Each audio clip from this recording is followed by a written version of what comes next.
the liberal Saddleback Sarah, that's her daily experience is anxiety, overwhelmedness, and kind of bitterness and anger. And so they're trying to almost like it's like a placebo. It's like a spiritual Xanax. They're trying to get into people. Welcome to Grounded.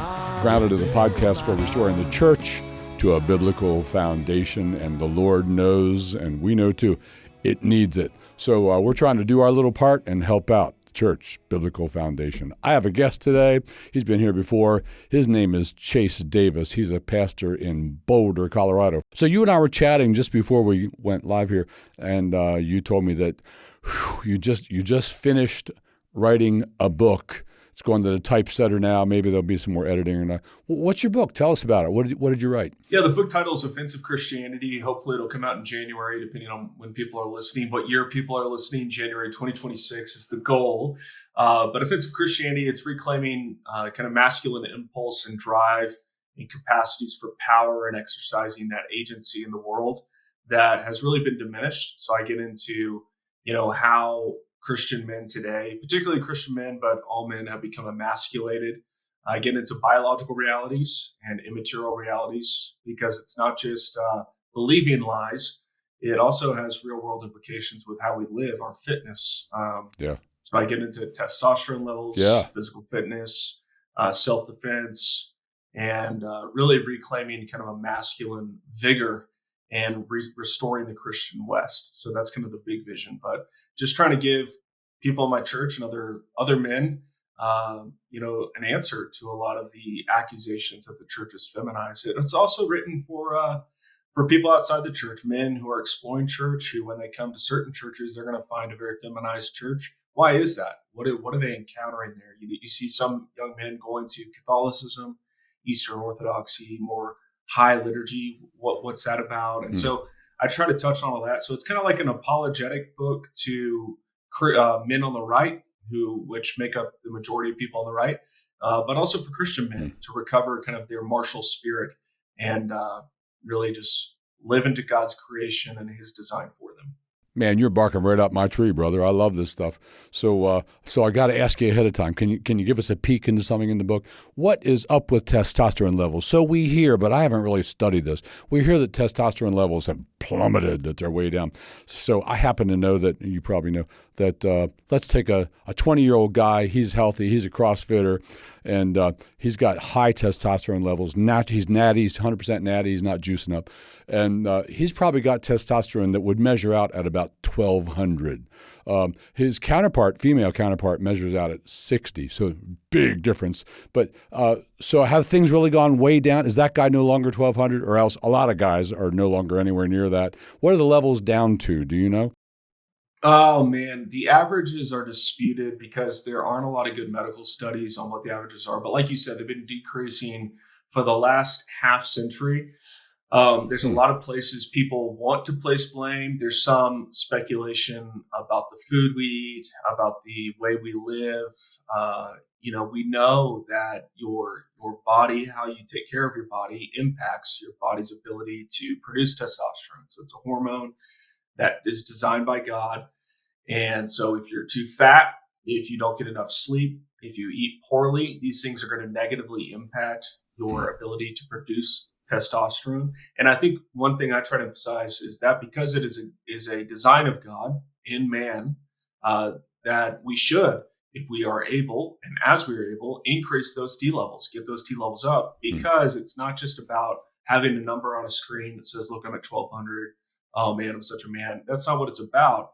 It's about using your body in the service of the Lord as God designed your body to be used, because testosterone affects your aggression, your assertiveness, your willing to take risk, your resiliency, all these things. When you have low T levels, I think it doesn't just affect your daily life, your experience, your leadership in the home and in the workplace. It affects your ability to worship the Lord. And we'll probably get into this on the episode, but it affects your ability to comprehend who God is and relate to Him properly as a man to God, your Father. Nice. And so there's lots of implications, and unfortunately, the church doesn't really talk about it because it seems either worldly, carnal, fleshly, improper, but it's just kind of biological realities. And I think there's a huge interest, especially among Gen Z and others, about being fit, being healthy. That doesn't mean you have to be a meathead necessarily. I mean, I wouldn't mind being a meathead, being strong and intimidating. But I get into that in the book as well. You know, a lot of this plays out in how we present ourselves to the world. A man who is kind of high energy, assertive, naturally is disagreeable, has aggression, is going to present to the world in a way that others might perceive as intimidating. And that's one of the things in the church that we've kind of forgotten, is that there should be a reverence, there should be a transcendence to our relationship with the Lord. And instead, we emphasize rightly his nearness. The Lord is near to us, but the Lord is an intimidating being. He is not man. He is full of justice, love, mercy, wrath. And so men with testosterone are naturally going to have an intimidating presence. A lot of people are going to hear that negatively. Now, I don't mean it negatively. I just mean that they should be willing to impose themselves with their efforts to conquer, to exert dominion, to dominate a field, to compete well, to be strong, and not be kind of this emotional mess filled with anxiety who just needs a therapeutic message to get to next Sunday. So that's kind of the aim with when we talk about testosterone. It's not so much. It's just reflecting on God's created design for men, and not ignoring basic biological realities and the differences between sexes. Nice. I'm loving it. So I'm sorry, I can't leave that yet. We're getting to our podcast today. Our theme is Saddleback Sarah, which is going to take us back first to Saddleback Sam. So we're on Saddleback Sarah today. So we're getting there. And this is all kind of germane, really. It wasn't planned this way, but this is leading us into, it's a good segue. But I just got to ask you, so did you study for this? Is this in your book? Or even if it's not in your book, honestly, do you know? So if a guy wants to naturally raise his testosterone levels, can heavy squats and deadlifts contribute to that? I get into it a little bit in my book. The natural, I can talk from my own experience, but I can't talk scientifically about it.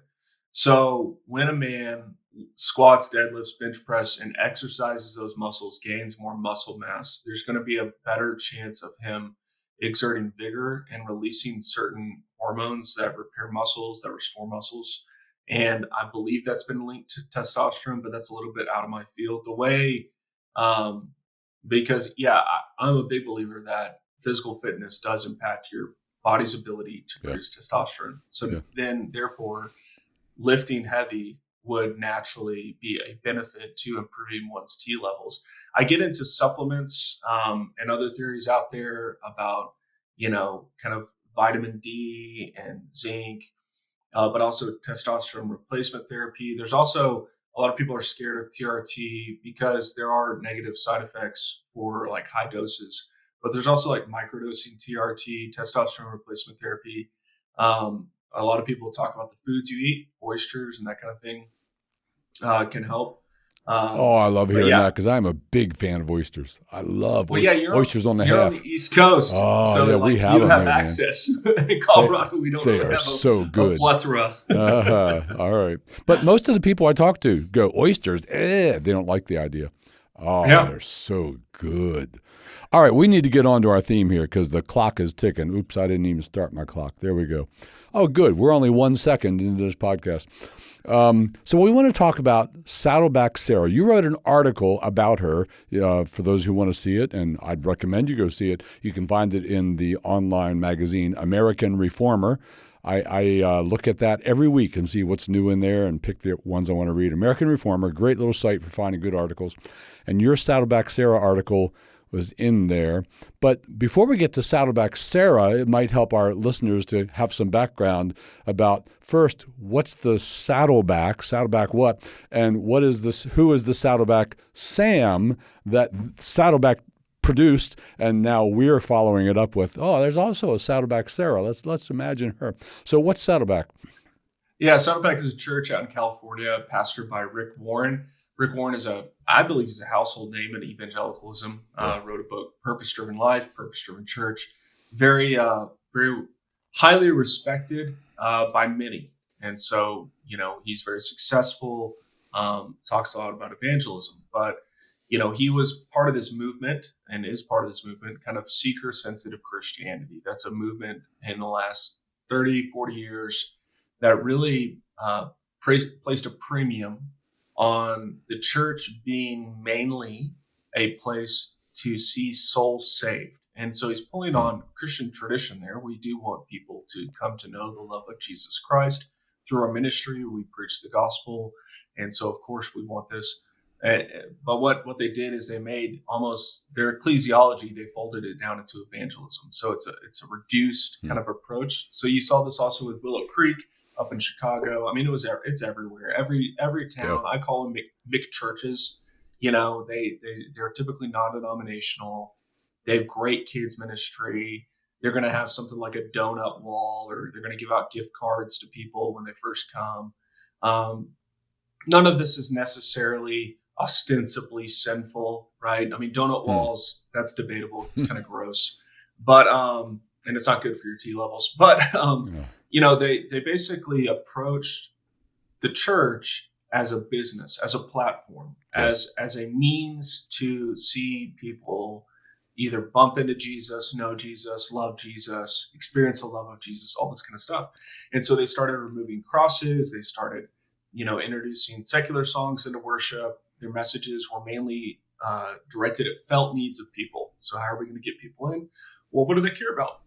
They care about being good parents. How do you be a good parent? They care about being a good husband, being a good wife, being a good employee, being world changers, all this kind of stuff, feeling important. And so those are messages. What Saddleback and Rick Warren kind of did is they copied a lot of the business marketing strategies in the church. Yeah, they turned the church corporate and turned pastoral ministry into managerialism. Yes. Yeah. And so it's all about producing outcomes. It's all about having systems and structures that, hey, how are we seeing souls saved? How are we getting new people connected to our church? So the target market and that kind of environment is the people outside the church. It's not the people in the church. And so it's a high emphasis. You see this with Andy Stanley too. The high emphasis is on the lost and what do they think and how are they welcomed into our congregation. So they coined Saddleback Sam. I mean, I remember my wife worked for a company called Fossil. They make watches and they used to have stores. I don't know if they have stores anymore. But anyways, they had the same thing in Fossil. They had a certain lady who they were trying to reach. And I can't remember her name off the top of my head, but lots of corporations did this. And so in managerialism, when the church kind of gives itself over to managerialism, it gives itself over to processes to optimize performance for the target market. And the target market for the seeker-sensitive church is the lost.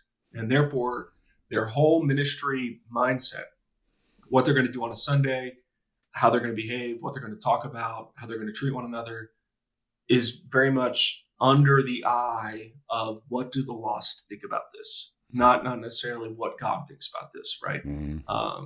And so that's Saddleback Sam. That's where Saddleback. And I wasn't, I remember my Baptist church in college was giving out copies of Purpose Driven Church.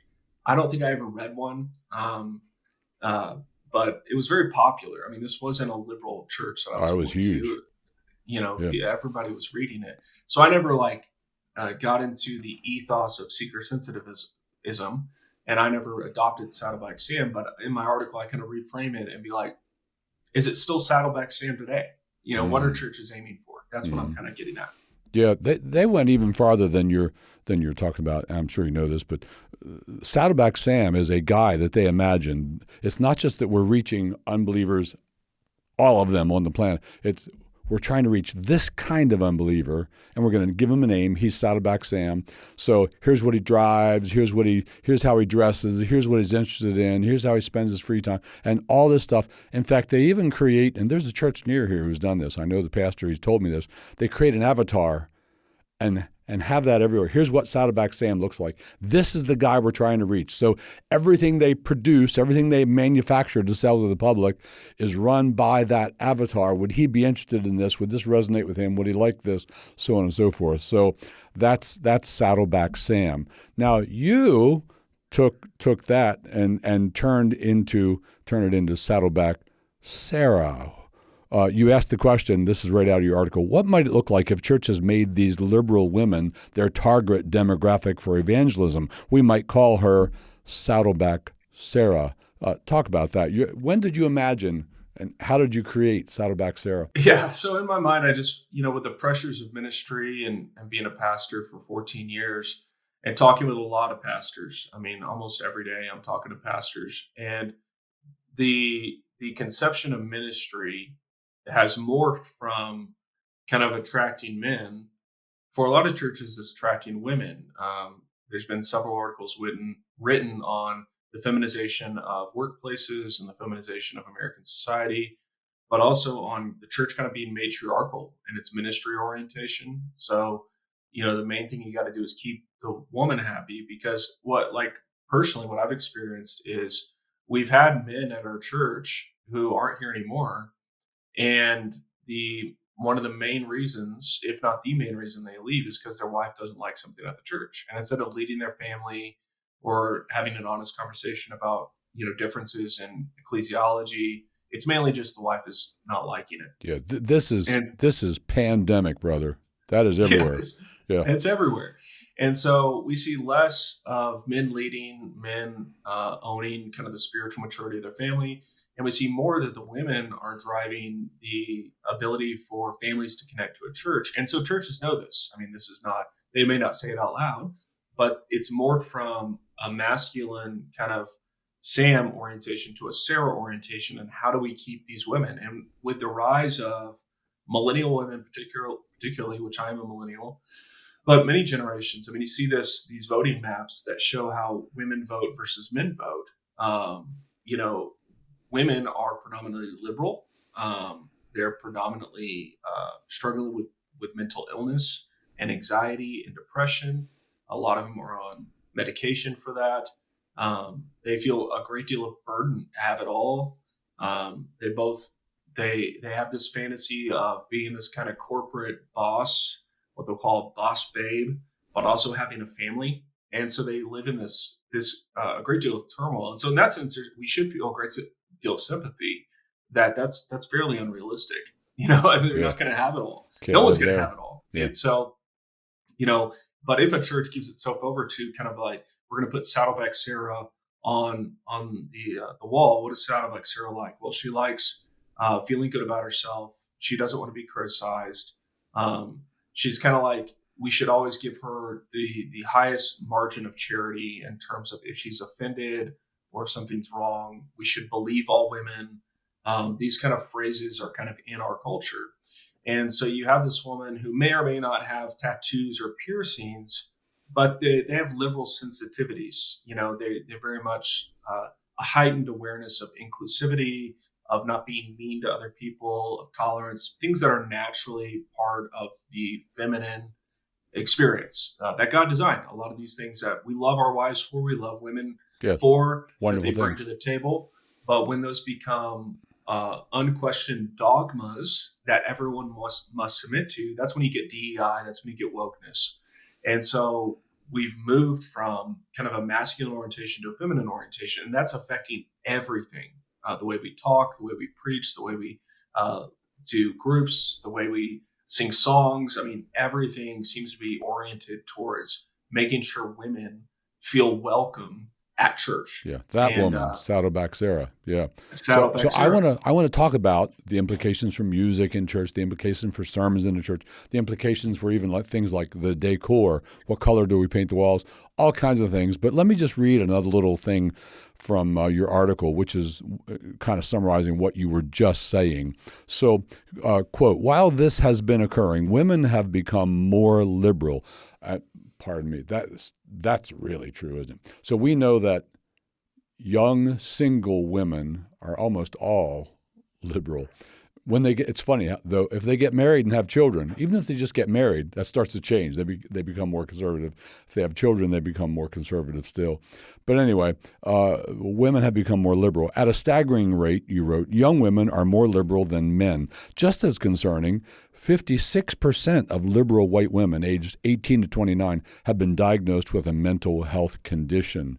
Women are unhappy and anxious, you write, end quote. And I'll add, and liberal, and unhappy and anxious. Still stand by that?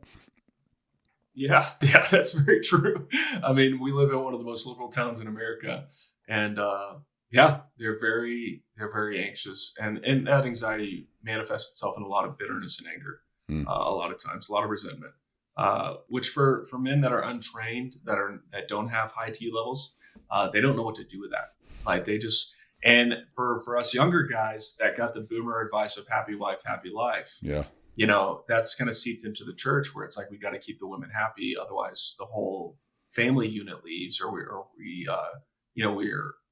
turning off an entire market segment to our ministry that otherwise we might be able to share the gospel with. And so, the whole idea that we've got to keep women happy has been a huge detriment and impediment towards us advancing the Lordship of Christ and delighting in Christ and having worship that glorifies Christ. Yeah, big amen. So I do want to talk about implications for sermons and other things ecclesiastical. But before we go there, let me just go backwards again for a moment to a previous paragraph. And you said that it's if a family leaves the church, it's the woman who left the church because it's the woman who led them to leave the church. And I have found this to be, in my opinion, 100% true. And however, some of them are savvy. They know that she's leading them away, and we'll say, well, it's the wife leading them. And so the guy will say, and this is my decision. I'm the one leading this. Yeah, but it's your decision based on what she feels and what she thinks and so it's still her leading away, right? Have you run into this? Yeah, all the time. And we are making a generalization, and that's fair to do. With, I think, and I don't know if this will need to get cut from the episode, but if I can just be most honest, the challenge in a marriage like that, where you've got two people who ostensibly claim Christ, and you've got a woman who's deeply unhappy or even marginally unhappy with the kind of spiritual leadership that the husband has provided. Today, women are of such a state of mind that if they are unhappy, the husband knows he will not be able to have relations with his wife. This is just natural experience that all men, this is a constant tension in marriage. It's like one of the most fundamental basic things that we deal with in pastoral counseling is the availability of the wife for the husband. And if she's having a bad day or if she's unhappy, will there still be a reciprocity of love there? And for most marriages, I would say that is a big deal. And for most men, they don't know how to deal with that other than trying to keep their wife happy so they can get laid at night. And that sounds really harsh. I'm not trying to be harsh. I'm just trying to be real about this is a real dynamic that men experience and husbands experience. And they know that if they sufficiently upset their wife, not only will they not be able to delight in the benefits of having a healthy relationship with a marriage with their wife, but ultimately we live in a legal system where if they sufficiently upset their wife and disappoint their wife, she can leave at any time she wants. And take half of everything. And take half of everything. Yeah. Did you hear Oliver Anthony's new song about that? No, I haven't listened to it. Do you know who he is, right? Yeah. So here's what happened. So they were poor. He and his wife, and I guess they have kids. I'm not sure about kids. They probably have kids. They were poor, right? I don't know what he did. Was he a coal miner? What was he? I don't know. But poor. And then he came out with that song, Rich Men North of Richmond, and he became rich. And she immediately divorced him and said, I want half of everything. And I don't just want half of everything. I also want half of all future earnings that you might ever earn. And he wrote a song about it. My wife and I watched it on our big screen TV last night because she wasn't familiar with it. I've seen it. Joe Rogan had him on, and they played that. That's where I saw it. So my wife and I watched it last night, and oh man, it is such a passionate, moving, powerful song about how hurt he is that's what happened, that she did that. Yeah. But yeah. So the guy knows she might leave me and she might take half of everything. Yeah. And this isn't to blame women unnecessarily. Again, this is, we need to reclaim the ability for men to be assertive, to stand their ground, to lead their homes well, to love their wife as the Bible tells us. But we've so twisted these scriptures that say love your wife into appease your wife, right? And to keep your wife happy, never upset her.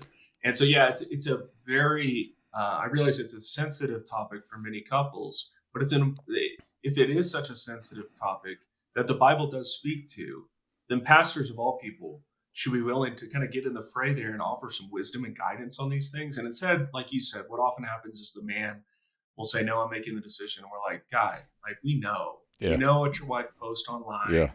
We know how she operates. We know she hasn't been to church in 4 weeks and you're trying to convince her to stay. And you're just trying to keep your wife happy. And look, for the sake of your marriage, like I'm people think I'm not pastoral on these things. Like maybe it is true. Maybe she would experience more life in Christ if you went to a more feminine church for a season. I don't know, to get your feet back under you. But you're kind of setting the path. A great example of this is single guys. So we have a lot of single guys at our church, and they'll end up dating another Christian woman who goes to another church in town or in the area. And he loves our church, but she doesn't. He'll end up following her to her church, which again, Steve, I cannot fault him for, because that's what I did in college. My wife went to and it was more conservative than the church I was going to. So good on her for that. But she was involved. She loved that church, and I was like, well, sure, I'll just go to your church. So I'm not trying to be unnecessarily critical. It's just natural the way people operate.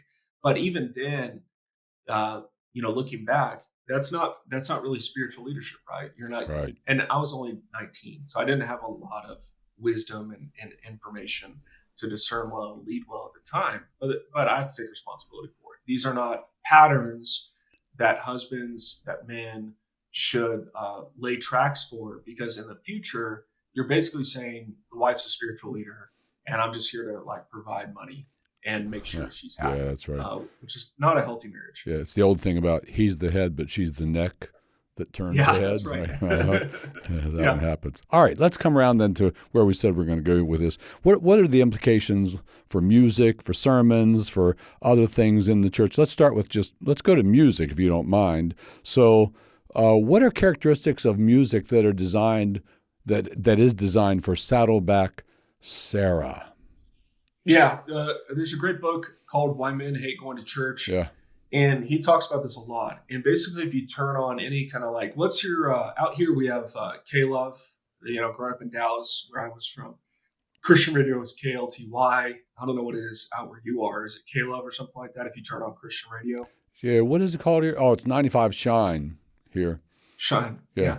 Most of these things are the songs that are picked are very therapeutic. Yeah. The kind of segments in between songs are very much about the emotional state you're having during the day. They're very geared towards the mom in the minivan driving the kids around. And it's very kind of folk theology, if we can call it that. I'm not one to dump on Christian culture. When I go to, this doesn't happen in Boulder, but if I go to a coffee shop somewhere else and they have these kind of stations playing, I'm like, this is great. It's wonderful. So yeah. But we must kind of soberly assess, look, what is this inculcating? What is this talking about? What is this teaching? And so you get this in the church with songs that are very much, their emphasis is on a therapeutic experience with Christ to a degree that is exaggerated, because Christ does provide healing, reprieve. We can bring our full self to him, and he does offer us comfort and peace from his spirit. All that's available, but it's an exaggerated emphasis on these things because the liberal Saddleback Sarah, that's her daily experience, is anxiety, overwhelmedness, and kind of bitterness and anger.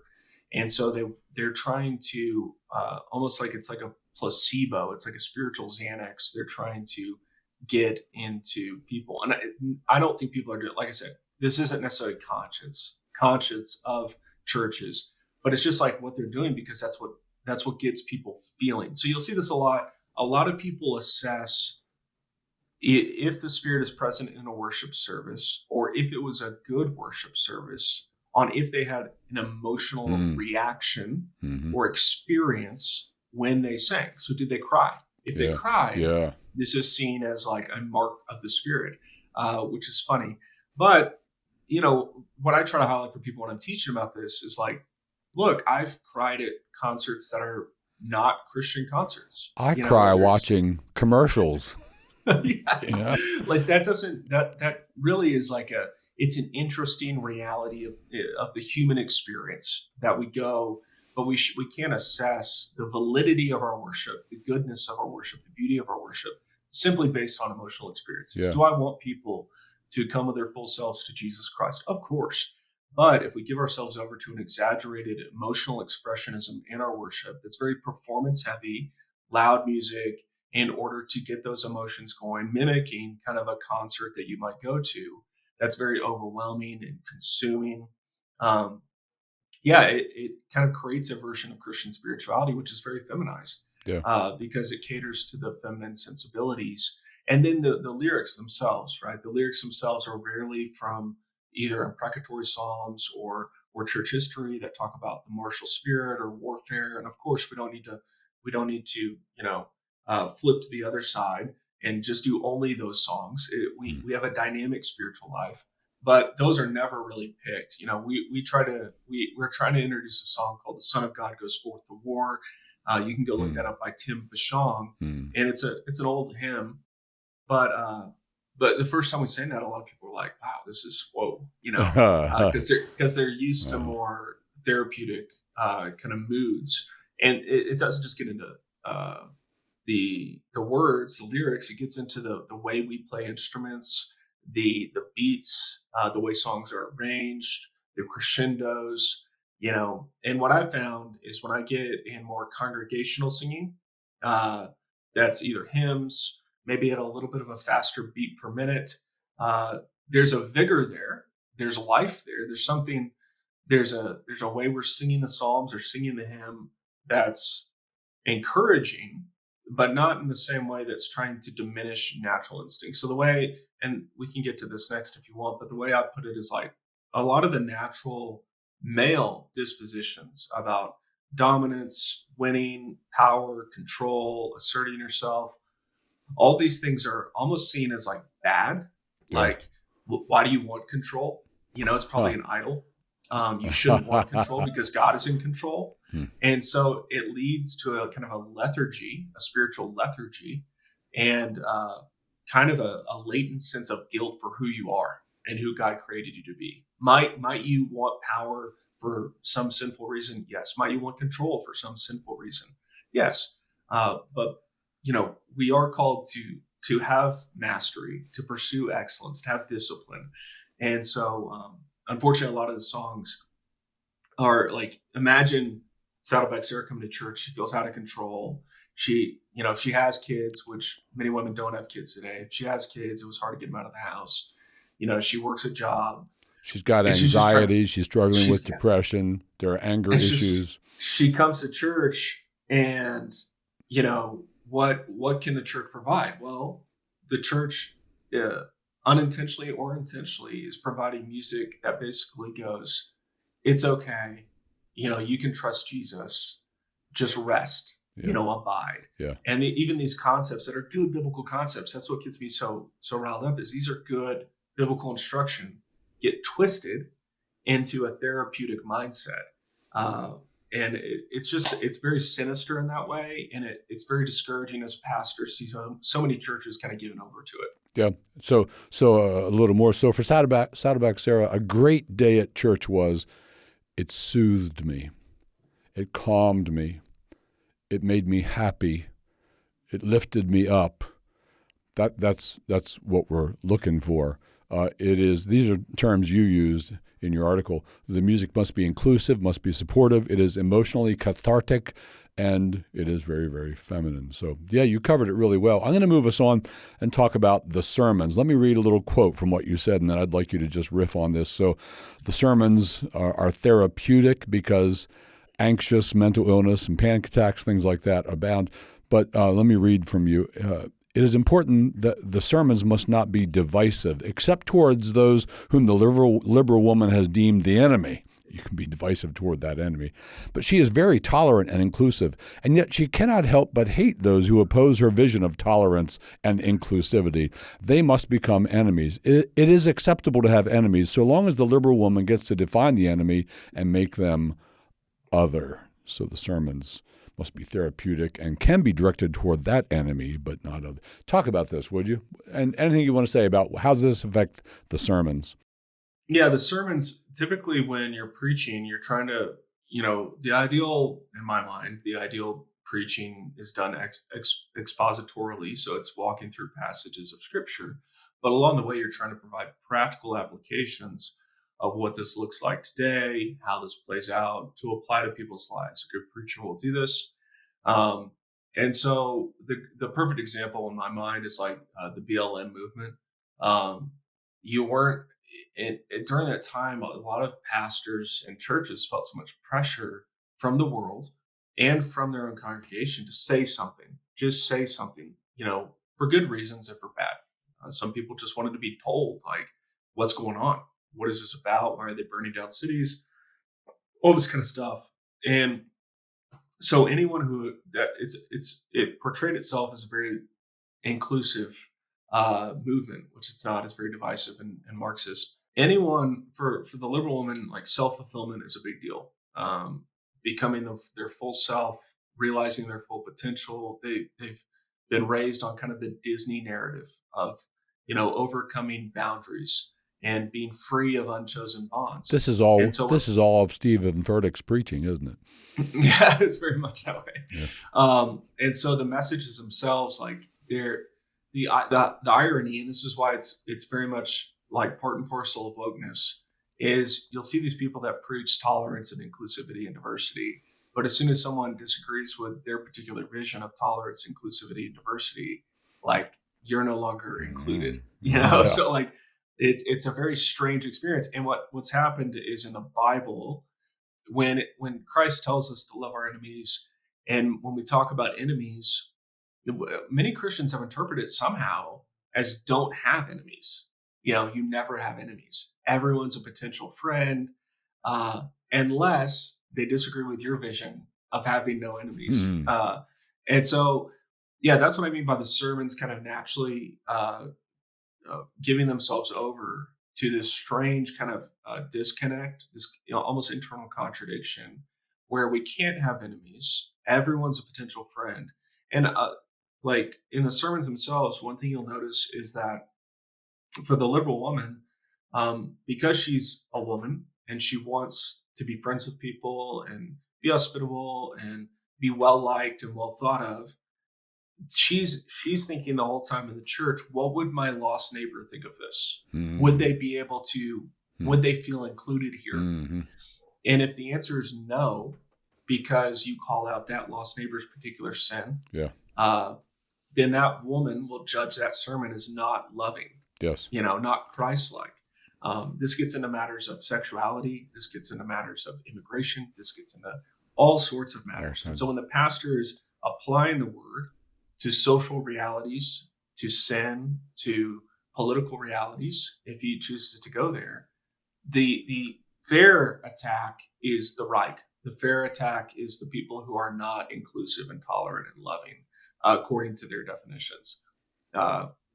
Because they would be off-putting to their neighbor who would not feel welcome at this church. Yeah. And so that's where it becomes such a trap for the Saddleback Sam seeker-sensitive mindset, is now we can't even speak plainly on sodomy, on the dangers of transgenderism, of the dangers of Marxism, of unmitigated immigration. We can't speak about that because all of that's very exclusive. And that's what the church has forgotten is we've emphasized a lot of how everyone can come. You know, these phrases, right?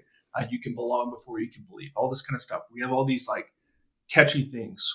Circles, not rows, I think is what Andy Stanley said. And so we've adopted such a mindset that we've cut our knees out from under us, our own authority as preachers and pastors, because we've given ourselves over to a target market that is basically the lost. And when we think about the lost, we're thinking about that woman who's liberal in disposition and what do her friends think of our church. And if they think poorly of our church, they think poorly of our preaching, they think poorly of our beliefs, and we're not nuanced enough, and they don't feel loved, and that's a very vague definition, but they don't feel welcome. Bad sermon. That's how they think. Yeah, absolutely.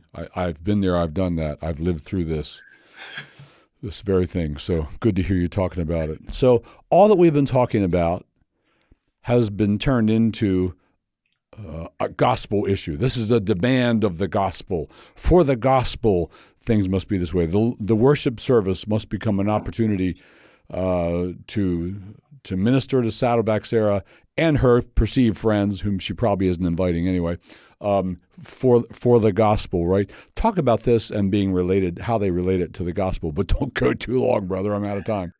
Yeah, well, the gospel and the gospel-centered movement, and I've talked about this and written about this before, but like, you know, if somebody comes to our church and they're like, I'm looking for a gospel-centered church, I'm like, that's great. I'm so glad you're here. You're going to hear the gospel. What we notice is that for us, the gospel-centered kind of ethos, the spirit of the gospel-centered movement became this kind of like